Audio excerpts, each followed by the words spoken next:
Smart Trends, c'est votre rendez-vous bimensuel consacré aux mutations et aux tendances. Notre objectif, vous le savez, c'est de vous présenter les grands événements, ceux qui font bouger la France et les filières. Et aujourd'hui, c'est la semaine de l'industrie qui vient de se terminer, dont on parle avec cette question: comment relever les défis de l'industrie de demain? Bienvenue dans ce Smart Trends. Smart Trends consacré aux défis de l'industrie. Je vous présente tout de suite mes invités à l'occasion de la semaine de l'industrie qui vient de se terminer. Lorraine Talon, bonsoir, bonjour, bienvenue. Vous êtes directrice générale adjointe de Gobilab. J'accueille également David Lolo, bonjour, bienvenue, Bonjour. économiste, chef de projet à la Fabrique de l'Industrie. Alice Vieillefosse, bonjour, vous êtes la directrice générale de Gravity. Et Pierre-Emmanuel Martin, bonjour. Bonjour. Bienvenue à vous aussi, le président de Carbone. Qu'est-ce qu'elle représente pour vous, Lorraine Talon, cette semaine de l'industrie? Est-ce que c'est un rendez-vous, l'occasion de faire passer un certain nombre de messages?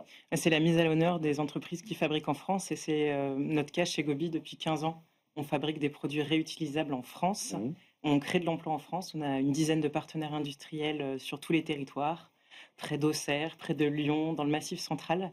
On a créé ainsi une cinquantaine d'emplois directs et indirects. Donc on est très heureux de cette mise à l'honneur. Oui. C'est un engagement de produire en France, Oui, on s'est créé il y a 15 ans, Oui. et on a fait ce choix depuis le début parce qu'on voulait créer de l'emploi local, avoir des conditions de travail transparentes, et puis on a fait le choix surtout d'inventer les produits qu'on fabriquait, et on aurait pu les sourcer en Asie sur l'étagère, et donc on a fait ce choix, voilà, pour les entreprises, nos clientes, de fabriquer localement. Oui. Alors il y a clairement cette volonté de réindustrialisation, David Lolo, portée par le président de la République, par le gouvernement. C'est pas seulement en France, c'est dans d'autres pays européens qui sont peut-être un peu moins frappés par la désindustrialisation que nous, mais entre la volonté politique et la réalité, il y a un gap quand même, il y a un sacré gap. Effectivement, il y a un gros sujet sur la réindustrialisation, le contexte économique. L'industrie est clairement revenue sur le devant de la scène depuis quelques années, avec à la fois un contexte économique qui a changé, un contexte géopolitique qui a également changé, avec une volonté du coup de rapatrier nos chaînes de valeur, de les rapprocher de nos clients, avec également une volonté par la réindustrialisation de réduire notre empreinte carbone. Donc il y a aussi ce sujet-là qu'on pourra aussi traiter.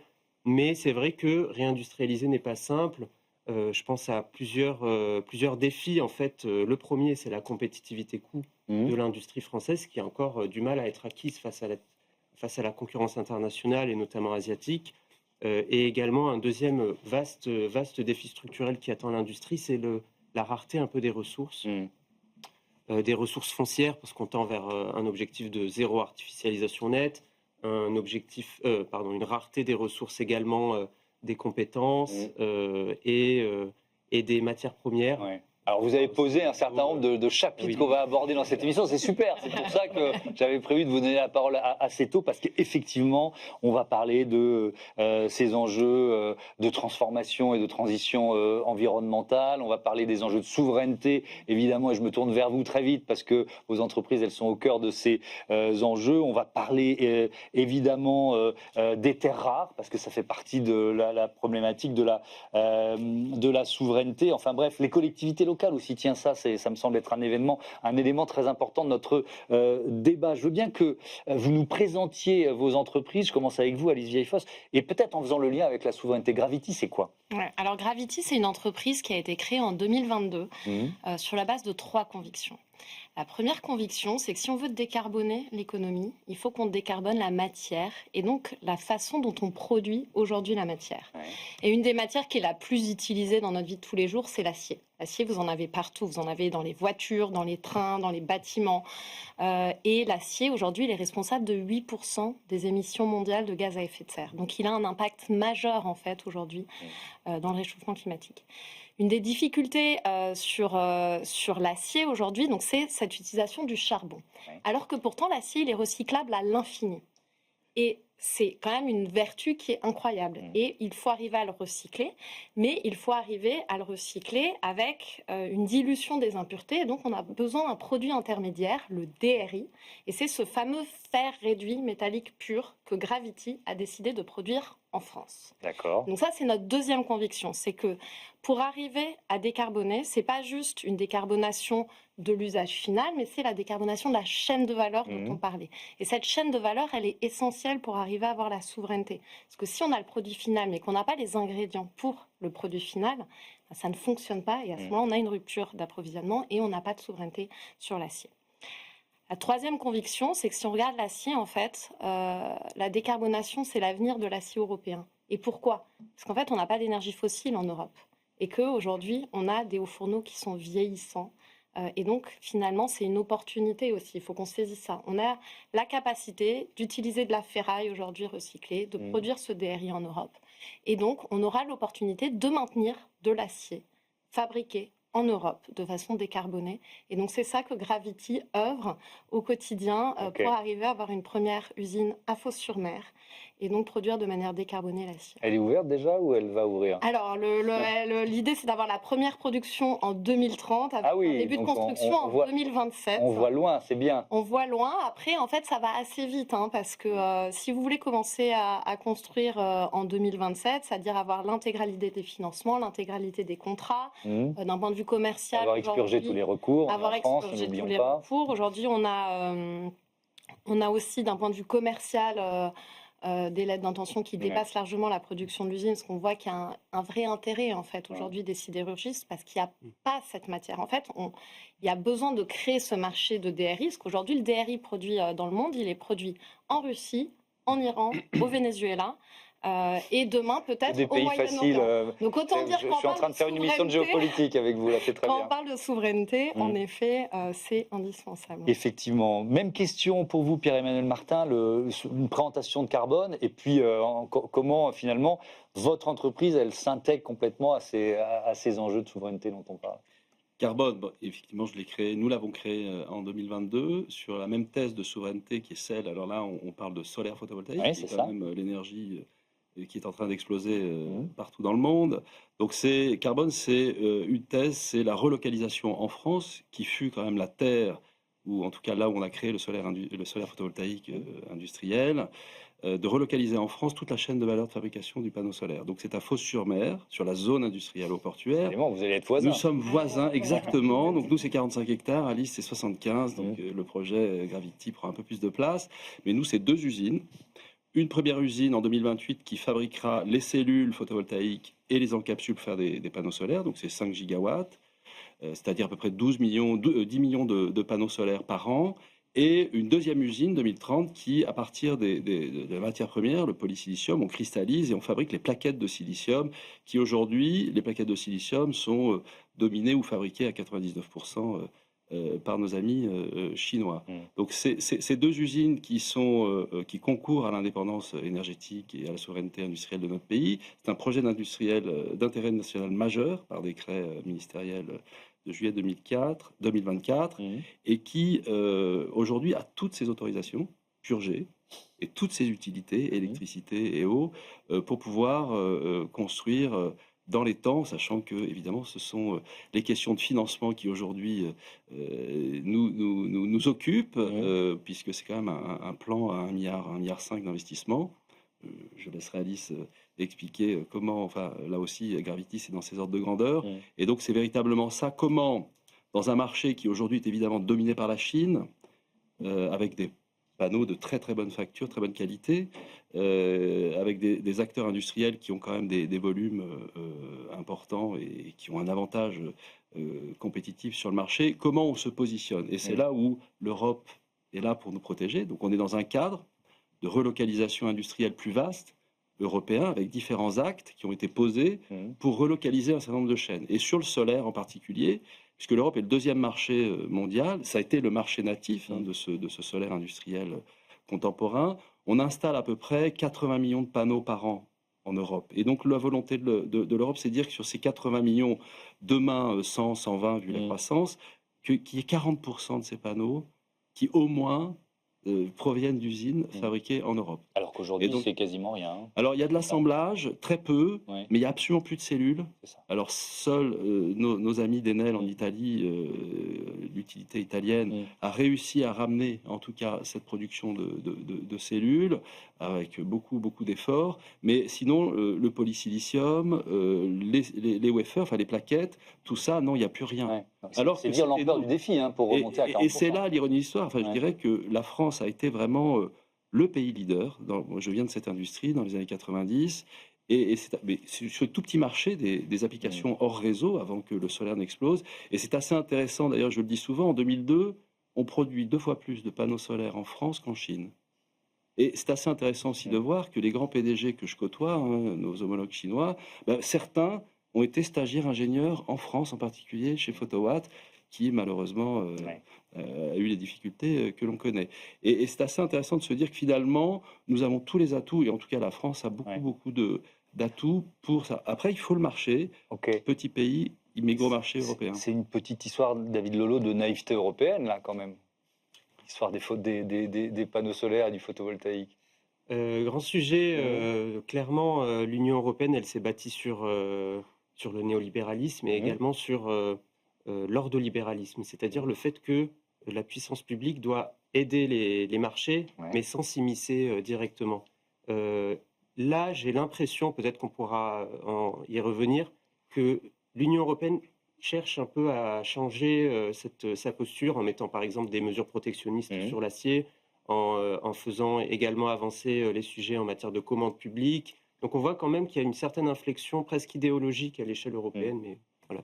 Oui, effectivement. Alors, je voudrais qu'on consacre un peu de temps à une idée peut-être d'écosystème industriel. Il y a cette semaine de l'industrie, c'est aussi l'occasion de mettre en avant la French Fab, dont BPI France est l'un des membres fondateurs. Je crois que vous êtes membre des communautés Coq Vert, Coq Bleu, c'est ça, les deux? Exactement, on a la chance avec BPI de faire partie d'un certain nombre de communautés d'entrepreneurs. La communauté du Coq Vert, c'est pour les entreprises qui participent à la transition écologique. La French Fab, c'est plutôt les entreprises de l'industrie. Et c'est vrai que ces communautés nous permettent d'avoir des échanges entre pairs. Alors, c'était ça ma question. Qu'est-ce que ça vous apporte? Alors, on a des formations, on a des échanges entre pairs, on va avoir de la valorisation aussi de nos entreprises. Et au final, ça nous permet de faire du business ensemble. Et c'est quand même important pour favoriser le Made in France. La fabrique de l'industrie, j'aurais pu commencer par là. C'est quoi d'ailleurs? Alors, la Fabrique de l'Industrie, c'est un think tank, un de laboratoire réflexion, qui a été fondé en 2011 à l'initiative des branches industrielles.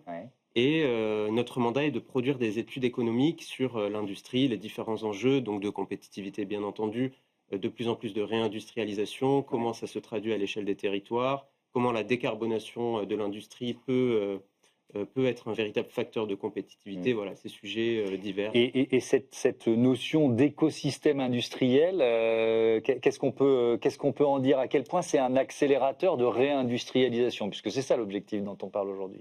Très clairement, à l'échelle locale, les entreprises, les industriels ont besoin d'avoir un écosystème, à la fois un écosystème économique, c'est-à-dire être au plus proche des clients finaux, et un écosystème public qui les aide, qui les accompagne dans la gestion de leur foncier, l'identification des ressources foncières, toute la gestion des infrastructures a également une notion, un aspect écosystémique très important. Vous êtes tous là. Alors c'est marrant parce que j'avais prévu d'en parler plus tard, mais on va parler de Fos-sur-Mer là, parce que si c'est pas un écosystème, ce que vous êtes en train de nous décrire, Alice Vieillefosse, pourquoi Fos-sur-Mer? Pourquoi vous choisissez cette localisation là? Nous, déjà, il y a eu plein de raisons pour choisir Fos. D'une part, pourquoi la France même? C'est parce qu'en fait, on a l'électricité décarbonée aujourd'hui. Et en fait, nous, on a besoin de beaucoup d'électricité, parce qu'en fait, notre produit, il a besoin d'hydrogène qui est produit par électrolyse. Et donc, ça nécessite de l'électricité. Et en France, on en a beaucoup, et ça, c'est une richesse. Le deuxième sur Fos, c'est que Fos, c'est un port. Donc, pour produire du fer, il faut du minerai de fer. Et donc, Fos fait partie des 4 grands ports français qui ont un certain tirant d'eau qui permet d'avoir des grands cargos avec des infrastructures qui existent déjà. Fos, c'est également un berceau de la sidérurgie, parce qu'en fait, on a ArcelorMittal en face, on a Marcegaglia qui est également notre voisin, donc sur le plateau télé, il pourrait être de ce côté-là, qui est également des actionnaires de Gravity, et donc un client tout à fait naturel. Et donc finalement, cet écosystème, c'est un écosystème logistique, mais c'est qu'il y a aussi beaucoup de projets immédiats à proximité. Donc nous, on a Marcegaglia qui a aussi un projet d'expansion pour produire plus d'acier. Et on voit que du coup, il y a vraiment une structuration autour de tous ces nouveaux projets qui sont en train de se faire sur la zone et qui sont essentiels parce qu'en fait, aujourd'hui, les ports, ils sont très dépendants des énergies fossiles. En 2050, avec la neutralité carbone, tout l'import sur le pétrole, le gaz, il a voué à disparaître. Donc, pour les acteurs locaux, c'est absolument essentiel d'avoir des relais. C'est essentiel pour le port, mais c'est aussi essentiel, en fait, pour tous les acteurs existants. Et c'est qu'on a fait notre concertation locale, c'était vraiment le retour des populations qui disaient, mais en fait, nous, on veut que nos enfants, ils aient du travail. On est très fiers d'être un berceau d'industrie et on veut que ça reste comme ça. Et donc, il faut qu'il y ait des projets aussi qui prennent le relais. Pierre-Emmanuel Martin. Oui, la destination de Fos-sur-Mer, c'est un des grands ports français. Donc pour nous, ça a été ce choix-là aussi. D'abord, on a à peu près 500 000 tonnes entrées-sorties, donc du verre qui rentre et des panneaux qui sortent. Donc il faut quand même qu'on soit sur une intermodalité forte. Après, quand même, il y a une chose, c'est que quand on a un projet industriel, enfin nous n'avons regardé que la géographie française, je ne suis pas allé ailleurs en Europe, mais en tout cas, il y a la collectivité locale aussi, et là, je dois dire... Oui, dans l'écosystème dont on parle. La région Sud a su, en tout cas, parmi les autres régions, en tout cas, et là, je dois rendre... vraiment un grand merci à la région et à son président. Ils ont su, en tout cas, faire en sorte que ce projet puisse être extrêmement bien accueilli. Et effectivement, parce qu'il y a des enjeux aussi sur Fos, qui effectivement est une vieille terre d'industrie, pétrochimique, industrie, l'acier, enfin chimie. Et là-dessus, on voit que effectivement, dans le cadre de la décarbonation, c'est le projet de décarbonation et Marseille en grand aussi derrière, c'est qu'il y a des enjeux de transformation majeurs. Et nous, on arrive quand même avec 3000 emplois sur une terre d'industrie où il y a 45 000 emplois quand même qui sont en jeu. Et donc il y a aussi ça, c'est la transformation, mais en même temps pouvoir se pluguer sur un lieu où il y a des compétences humaines fortes, où finalement le solaire, c'est quoi? Ça va être de la sidérurgie, on fait du silicium, c'est de la chimie, mais fine, puisque c'est une cellule photovoltaïque, ce sont des process chimiques, et c'est de l'assemblage et évidemment de la logistique. Et donc on est sur les trois traditions, je dirais, de la zone qu'on transforme et qui seront mises en valeur dans cette usine. Alors, si on regarde ce que les Français ressentent quand on leur dit réindustrialisation, en l'occurrence, c'est même, je vais être plus précis, les ingénieurs. Le dernier observatoire IFOP Arts et Métiers qui questionne les ingénieurs, est-ce qu'ils ont confiance ou pas dans cette reconquête industrielle? Malheureusement, ils sont 84% à dire on a perdu confiance dans la reconquête industrielle du pays. Donc on va essayer là, tous ensemble, de leur redonner confiance. Lorraine Talon, vous l'avez dit tout à l'heure, c'est possible de produire en France dans la durée. Comment? Là, voilà, c'est le moment de convaincre les futurs ingénieurs que vous pourriez embaucher.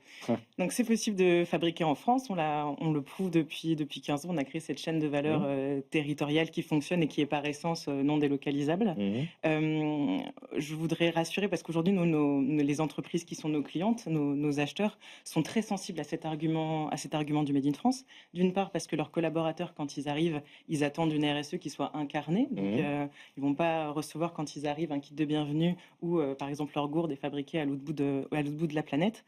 Donc il y a une vraie attente. Il y a les collectivités territoriales aussi qui, la commande publique, on en a parlé tout à l'heure, met un peu de temps à bouger, mais quand même, on voit de plus en plus de critères sociaux et environnementaux qui arrivent dans les appels d'offres. On essaye, nous aussi, en tant que PME engagés, de les accompagner pour que les appels d'offres soient mieux allotis, etc. Donc, et puis il y a une traction quand même au niveau de l'Europe et nationale sur la réglementation sur ces sujets. Donc, ce sont des secteurs porteurs et c'est positif. Ouais, ce pessimisme des ingénieurs, Alice Vieillefaux, ça vous surprend ou alors c'est le vieux fond un peu ronchon et pessimiste français? C'est-à-dire que plus la question est nationale, plus on est pessimiste et puis plus on resserre le maillage et plus les gens se disent finalement je vis pas si mal chez moi. Je pense qu'il y a quand même un enjeu d'état d'esprit collectif et pas juste sur les ingénieurs. Et ce qui m'a frappé, c'est qu'on a fait notre levée de fonds là, pour notre série A. On a été voir des pays dans le monde entier et on faisait donc des calls avec des Américains, des Asiatiques, des pays du Moyen-Orient. Ils nous disaient tous oh, votre projet, il est génial, il est super. Bon, à la fin, certains disaient bon, bah, on n'investira quand même pas, mais on sortait, on avait quand même l'impression d'avoir accompli quelque chose. Il y avait vraiment un positivisme. Et ensuite, quand on faisait des calls avec des investisseurs français, généralement, ils disaient alors on a trouvé les 50 raisons pour lesquelles ça ne va pas fonctionner. Et donc voici. Donc c'est intéressant et donc sur je l'état trouvais ça d'esprit. assez intéressant l'état d'esprit en fait. Et je pense que c'est aussi un côté d'esprit entrepreneur. Je pense qu'on a un peu perdu. On n'a pas eu beaucoup de nouvelles industries, donc c'est normal en fait. C'est quelque chose de nouveau. On a perdu cet état d'esprit-là. Et pour moi, ce renouveau industriel, je pense qu'on le voit tous comme une vraie opportunité en fait, parce que si on n'arrive pas à réindustrialiser, qu'est-ce qui va se passer? En fait, toute la valeur ajoutée, elle va partir à l'étranger. On sait très bien en plus, et on l'a vu même sur les énergies fossiles, il peut y avoir des chocs ou sur le Covid où on n'a pas les éléments et donc ça a un impact majeur sur la société. Et donc, c'est nécessaire. Après, il faut qu'on arrive à trouver les bonnes conditions. Je pense qu'il faut qu'on perde un peu la naïveté complètement libérale de dire il n'y a pas de problème, l'Europe, on reste complètement ouvert alors que tous les autres pays sont fermés. Et il faut aussi qu'on arrive à trouver les bons outils et les bons cadres pour arriver à orienter les choses. Et puis, il y a aussi, c'est un peu schizophrénique notre rapport à l'industrie, David Lelot, parce qu'à la fois on dit oui, il faut réindustrialiser, sauf qu'on veut peut-être pas que l'usine s'installe à côté de chez soi. Il y a ce syndrome NIMBY, not in my backyard, qui est quand même toujours présent. Et c'est aussi certainement l'une des explications de la désindustrialisation. C'est-à-dire qu'il y a des industries polluantes qu'on a préféré laisser partir ailleurs, quoi. Alors oui, alors deux sujets. Effectivement, la désindustrialisation a été très forte en France, même plus qu'ailleurs que dans le reste de l'Europe. Elle a d'abord des raisons économiques, face à l'augmentation de la concurrence internationale. C'est vrai qu'à ce jour, lorsqu'on cherche à réindustrialiser, on fait face à l'échelle locale à un certain nombre de verrous. L'acceptabilité des projets, sujet très important pour lequel on va d'ailleurs publier une étude dans les prochaines semaines, est majeur. Ça porte essentiellement aussi sur des projets de production d'électricité, donc les parcs photovoltaïques, des éoliennes en mer qui sont fortement... qui font l'objet d'une forte contestation. C'est également le cas pour les projets miniers, parce qu'on a parlé de sortie des énergies fossiles, mais en réalité, pour produire également des électrolyseurs ou pour produire des éoliennes, il faut des matières métalliques. Et en France, on a une filière de lithium, par exemple, qui s'apprête à émerger et pour laquelle il y a aussi beaucoup de gros enjeux d'acceptabilité. Votre avis, Pierre-Emmanuel Martin, sur cette question de l'acceptabilité et peut-être, alors c'est pas seulement français, mais c'est bien français quand même. Oui, alors, ceci dit, sur la question de la désindustrialisation, quelles sont les explications? Je pense que la France, par contre, est championne du monde pour essayer de chercher beaucoup d'explications, mais on n'arrive pas, en fait, c'est le faire. C'est qu'on est finalement peut-être un pays d'intellectuels plus que d'un pays de faiseurs. Et ça, c'est ma première hypothèse, parce que en plus, moi, j'appartiens à une génération, et on en partageait ça avec Nicolas Dufour, que j'ai 60 ans. Moi, je suis ingénieur et aussi docteur en économie. Moi, j'appartiens à une génération d'ingénieurs. J'ai fait Supélec. J'ai aucun ami qui travaille dans l'industrie. On a tous travaillé dans la banque, dans la finance. Pour moi, ça a été l'associatif, l'économie sociale et solidaire dans les énergies renouvelables. Et finalement, il y a toute une génération qui, dans les années 90, a quitté l'industrie. Et donc, c'est là où il faut peut-être s'interroger, c'est le vivier. Et je pense qu'aussi l'industrie, c'est le rapport au faire. Et on est dans un pays où les métiers manuels sont extrêmement dévalorisés. Enfin, des gens qui ne font pas d'études et qui vont, c'est quand même quelque chose. C'est pour ça qu'on veut qu'il y ait 80% des élèves ou 90% qui aient le bac, par exemple. On peut l'interroger, etc. Donc, je pense qu'il y a cette première chose. La deuxième chose, pour moi, ce qui est clair, l'acceptation locale ou pas, je pense que c'est la façon dont un projet va être amené. Moi, j'ai fait beaucoup d'éoliens en France, beaucoup de parcs, donc je sais, et tous mes parcs ont été très bien acceptés. Comment vous avez fait? En fait, si vous voulez, d'abord, c'est parce que moi, je n'ai pas la puissance publique derrière moi qui fait une déclaration d'utilité publique ou des expropriations, donc on est obligé de convaincre. D'accord? Et puis après, un parc éolien, finalement, c'est l'utilisation privative d'un bien commun qu'est le paysage. Donc, est-ce que moi, en tant que producteur d'éoliennes, j'ai le droit? Voilà, et donc en fait c'est un débat, et finalement je vais me retrouver confronté, et je m'aperçois souvent que ceux qui ne veulent pas d'éoliennes sont aussi quelque part généralement des retraités assez aisés, et qui pensent que le paysage leur appartient, qu'il ne faut pas que ça bouge. Et donc ça va être ce débat et ce combat qu'il faut mener, et il faut convaincre, et dès lors qu'on embarque toutes les forces vives d'un territoire, sur le fait que c'est utile pour plein de raisons, parce que beaucoup de mes éoliennes ou de nos éoliennes ont aidé, par exemple, le financement ou d'assurer le financement de maisons médicales, de projets de territoires qui font sens. À ce moment-là, on embarque la population et les grincheux et les opposants sont réduits dans un corner. Et puis après, il faut faire attention. Il faut aussi accepter que tous les projets ne peuvent pas être faits. Donc il y a beaucoup de projets que j'ai dû abandonner parce que je n'ai pas la majorité ou qu'il y a un vrai problème. Et ça, accepter quand on est un grand groupe et qu'on veut faire des éoliennes, on va chercher tous les moyens pour l'imposer. Vous voyez, donc on va créer du phénomène de zadisme, à mon avis, là-dessus. Donc la question moi je dirais plutôt que c'est une question territoriale en France, et on a du mal avec le territoire. Et en fait, on est peut-être à un moment où il faut décentraliser. Et moi, je fais l'hypothèse que la France, qui s'est désindustrialisée, c'est aussi parce qu'elle a perdu le lien avec le territoire. Moi, je regarde l'Allemagne, je travaille beaucoup avec l'Allemagne, j'ai dirigé une grande entreprise italienne en France, je vois l'Italie du Nord, je vois l'Autriche, je vois la Suisse, et en fait, il y a beaucoup de TI et beaucoup de territoires qui participent à l'économie.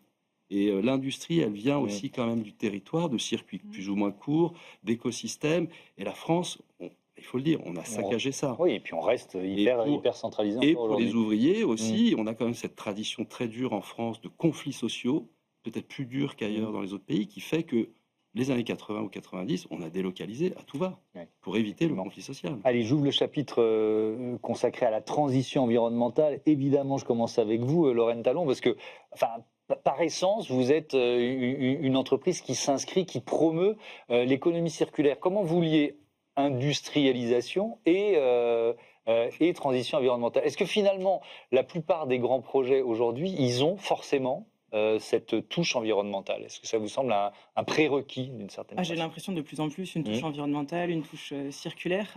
Nous, l'avantage aussi de fabriquer en France, c'est qu'on peut collecter la data et la donner à nos clients. Ils en sont friands pour nourrir leur bilan carbone, pour même communiquer auprès de leurs salariés.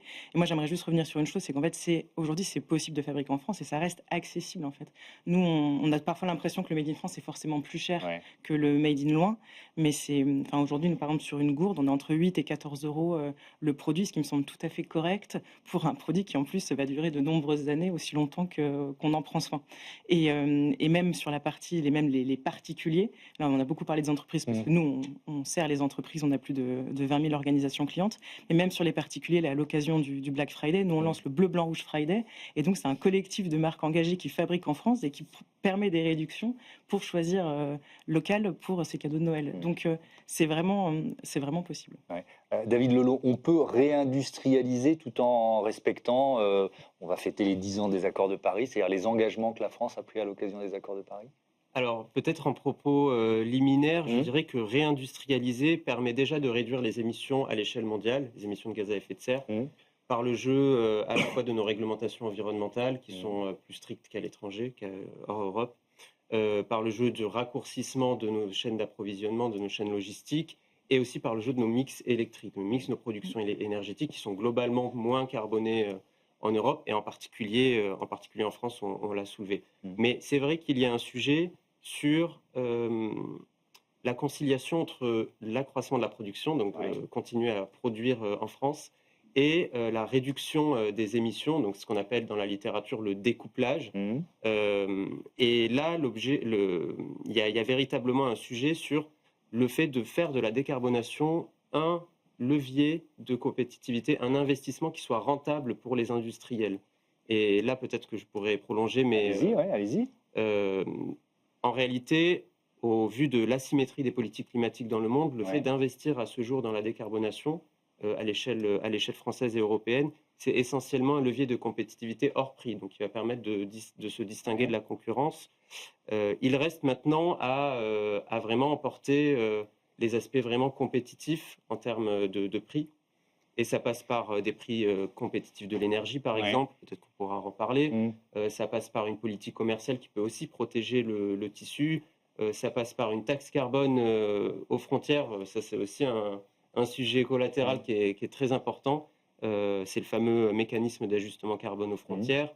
Et après, à long terme, il faudrait envisager des politiques industrielles de long terme avec vraiment une vision stratégique, Mais là, on est vraiment sur un sujet institutionnel de taille. Oui, Alice Vieffo, si on reste sur cette notion-là de réindustrialisation compatible avec la transformation environnementale, on voit quand même en ce moment à l'œuvre au niveau européen.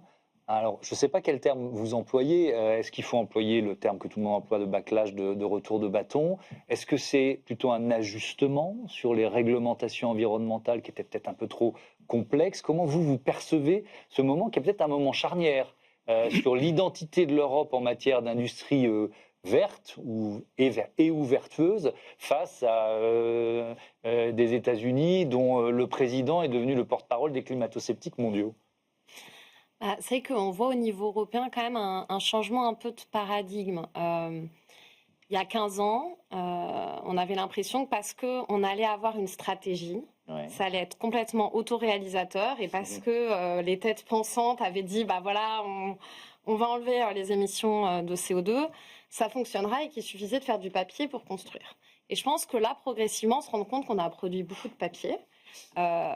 Probablement bien plus qu'un certain nombre de continents, mais qu'on n'a pas produit autant. Voire même, on a quand même des contre-exemples qui parfois sont un peu inquiétants. Je lisais par exemple ce matin un article des Échos sur le recyclage du plastique et qui expliquait qu'en ce moment, il y avait énormément d'usines qui fermaient. Pour autant, je pense qu'on est aussi sorti d'une certaine naïveté sur l'industrie et on s'est aussi rendu compte que là où avant on voulait avoir un marché complètement ouvert parce qu'on était persuadé que ça allait apporter un vrai bien intellectuel commun, on s'est rendu compte qu'en fait la Chine était quand même bien plus capable d'avoir réduit les coûts par sa stratégie, qui a été quand même sa stratégie industrielle, qu'on peut quand même trouver comme remarquable, parce qu'ils ont réussi à construire ça à l'échelle de 20-25 ans. Ils ont des produits aujourd'hui qui sont objectivement très bons, voire meilleurs parfois que les produits européens. Ils ont une automatisation donc, des usines poussée à son paroxysme, etc. Donc moi, ce que je trouve très bien, c'est que ça permet aussi de se dire, en fait, un continent peut, en 25 ans, se réindustrialiser et devenir très largement, en fait... et donc, oui, sauf qu'on en arrive on revient à la problématique du règlement. Chez nous, il y a beaucoup de règlements, on est des démocraties, la Chine n'a pas exactement les mêmes valeurs et les mêmes critères. C'est ça, et là, en tout cas, quand je vois, par exemple, sur l'acier, là, les gens, quand même, sont convaincus que oui, il va falloir qu'au moins, pour le moment, on rétablisse, en fait, des barrières sur la partie acier. En fait, il va falloir exercer, d'un côté, un protectionnisme, et d'autre part, une montée en charge progressive pour être capable d'atteindre une rentabilité. Et ce qui est clair et essentiel, c'est que la rentabilité de long terme, elle va être basée sur les prix de l'énergie, pour arriver à maintenir, en fait, sur la partie matière, etc., à la fin, c'est un prix de l'énergie et c'est des mesures de protection. Et ça, en fait, on a beau le tourner dans tous les sens, c'est quand même le point qui va driver le plus ces sujets. Pierre-Emmanuel Martin, ça veut dire faire de la réglementation environnementale un bouclier. C'est ce que je comprends, en fait, d'une certaine façon. D'une certaine façon, ça a été, et là je rejoins assez ce que vient de dire Alice, on a effectivement, il y a 15 ans, l'Europe est quand même un moteur économique, est un géant économique, et la Chine est encore un peu loin. Et en fait, ce qui a manqué, ou je pense peut-être qu'il y a aujourd'hui le changement de paradigme, c'est que l'Europe a été très libérale et pensant que le marché allait tout régler. C'est du commerce, on ouvre tout. D'accord ? La Chine, elle a gardé un axe stratégique, ce qu'avait peut-être la France d'ailleurs dans les années 60, 70, a gardé un axe de planification. Et la Chine a tout de suite compris que dans le monde qui s'écrivait, la question climatique et au-delà la question écologique était absolument nécessaire. Et donc eux, ils ont pensé le saut d'après, le leapfrog, c'est-à-dire les technologies qui permettront, tout en ayant un confort et la possibilité pour les Chinois de sortir, d'améliorer leurs conditions de vie, d'avoir des leaderships, parce que le marché est énorme, d'avoir un leadership technologique sur les nouvelles technologies. Et nous, on a oublié un petit peu ça, c'est-à-dire qu'on est resté dans nos conflits et nos divisions européennes. Moi, je parle des énergies renouvelables. Bon, on connaît le débat, faut-il du nucléaire ou des renouvelables. Il y a des logiques orthogonales qui fait que... Voilà. Et la Chine a d'ailleurs très bien agi sur nos antagonismes internes pour pouvoir proposer aujourd'hui, d'abord pour fournir à l'Europe ce qu'elle voulait, et maintenant à imposer à l'Europe ce qu'il faudra demain. Et la question de l'énergie est assez passionnante, puisqu'on s'aperçoit qu'aujourd'hui, toutes les technologies, la Chine maîtrise à peu près toutes les technologies et peut permettre son financement pour avoir des coûts d'énergie pas chers. Donc oui, il va falloir maintenant que l'Europe pense à se protéger. Et peut-être se dire, après avoir été l'Europe de la paix, qui est la première, 50, 80, des années 50 aux années 80, l'Europe de la liberté, hein, peut-être que maintenant, il va falloir penser à l'Europe puissance. Et comment on arrête de se dévitaliser, quoi. Comment on garde la démocratie. Donc la question de la réglementation environnementale, plus largement, la question de qui sommes-nous, que voulons-nous consommer, quels sont les liens de proximité, quels sont nos nouveaux ennemis et nos nouveaux amis. Et il va falloir créer ça. Le Made in Europe, en tout cas, doit s'imposer, absolument. Ouais. Et derrière, peut-être aussi, on va peut-être réintroduire la question du fédéralisme. Oui, parce que c'est ce que vous disiez tout à l'heure, finalement. On a l'impression que les États, avec une structure un peu fédérale, sont parfois plus efficaces. Ils arrivent à mieux commercer parce qu'ils savent qu'il faut qu'ils s'entendent entre eux. Ouais. Dans cette logique de souveraineté européenne et d'utilisation, finalement, des arguments environnementaux pour fabriquer cette souveraineté européenne, on peut dire que l'économie circulaire dont vous êtes une représentante ici, c'est une économie qui est non délocalisable, qui coche un certain nombre de cases en termes de souveraineté. Ouais, complètement, puisque l'idée c'est de pouvoir utiliser la fin de vie des produits pour que ça soit complètement circulaire. L'économie circulaire, on parle beaucoup des déchets, c'est aussi le début, l'éco-conception, l'analyse du cycle de vie, etc. Ça commence à se développer et c'est formidable. Nous, on a été précurseurs il y a 15 ans, aidés par l'ADEME. Donc oui, en fait... Comment, d'ailleurs ? C'est intéressant de raconter comment, dès le départ, vous vous êtes dit, tiens, on va éco-concevoir nos produits. En fait, nos produits sont là pour remplacer le jetable dans les organisations, les gobelets, les bouteilles d'eau. On s'est dit, bon, très bien, on veut fabriquer un produit pour impulser ce changement dans les organisations, mais est-ce que le produit qu'on va fabriquer va être plus vertueux que le jetable que l'on va remplacer ? Donc, on s'est quand même posé la question, donc on a analysé le cycle de vie du jetable, on a analysé son impact environnemental, et on a vérifié que le produit qu'on imaginait, son design, sa fabrication en France, etc., allait être plus vertueux. Donc ça, on a un cas pratique assez emblématique, mais il y en a d'autres. Et c'est formidable que ça se développe parce que je pense que c'est l'avenir de l'industrie aussi. Ouais. Puisqu'on parle industrie, industrialisation, souveraineté, il faut forcément ouvrir un chapitre consacré aux terres rares. Je commence avec vous, David Lolo, parce que là aussi, moi, on a un peu le sentiment de se réveiller, alors j'espère qu'on n'est pas après la bataille, je ne veux pas être défaitiste, mais de se réveiller un peu tard au niveau européen. C'est-à-dire qu'on a laissé petit à petit, là encore, la Chine se créer un quasi-monopole sur les terres rares. Si on rajoute production et raffinage, c'est un quasi-monopole aujourd'hui. Tout à fait. Alors, je pense qu'il faut replacer dans le contexte. Si aujourd'hui la Chine est leader mondial dans les industries vertes et également dans les industries métalliques, c'est parce que elle a anticipé, elle s'y est engagée depuis des décennies dans le cadre de ses plans quinquennaux, mais c'est ce que vous suggériez. Aujourd'hui, on a environ 20 ans de retard sur la Chine. L'Europe a 20 ans de retard sur la Chine. Donc, qu'est-ce qu'il faut faire à ce jour ? Il faut à la fois sécuriser ses approvisionnements en diversifiant ses approvisionnements, ses fournisseurs, donc aller chercher des fournisseurs ailleurs dans le monde, ce qui n'est pas forcément chose aisée, puisque quand on sait que la Chine représente entre 80 et 90% du raffinage de terres rares, et il faut tenter de rapatrier, de reproduire des terres rares, de reproduire des métaux en Europe, et ça rejoint le sujet de la relocalisation des activités minières, qui est quand même un sujet majeur, avec également le maillon suivant, la relocalisation du raffinage. Là, on parle vraiment d'industrie lourde. Oui, mais là aussi, je crois que c'est à la fin pardon, à la fin des années 80, la France était leader du raffinage des terres rares. Mais pourquoi on a... Du silicium, de tout. Oui, c'était des industries polluantes, et donc c'est aussi pour ça qu'on les a laissés... Et puis les enjeux du marché n'étaient pas les mêmes, ça on est bien d'accord, donc c'est aussi pour ça qu'on les a laissés filer, non ? Alors, il y a systématiquement des questions de coûts. Il y a effectivement un enjeu de coût environnemental également, et peut-être que collectivement, il y a une volonté de faire l'économie de secteurs qui sont très émetteurs. La fabrication de terres rares, c'est une activité très polluante. Donc il y a effectivement peut-être cet arbitrage historique. Après, pour reboucler sur la question des politiques, il n'y a pas eu sur les dernières décennies de politique vraiment qui a permis de sécuriser ces activités. Mais peut-être un dernier élément pour nuancer, l'usine en question en France, Solvay à La Rochelle, a annoncé quand même un plan d'investissement de plusieurs...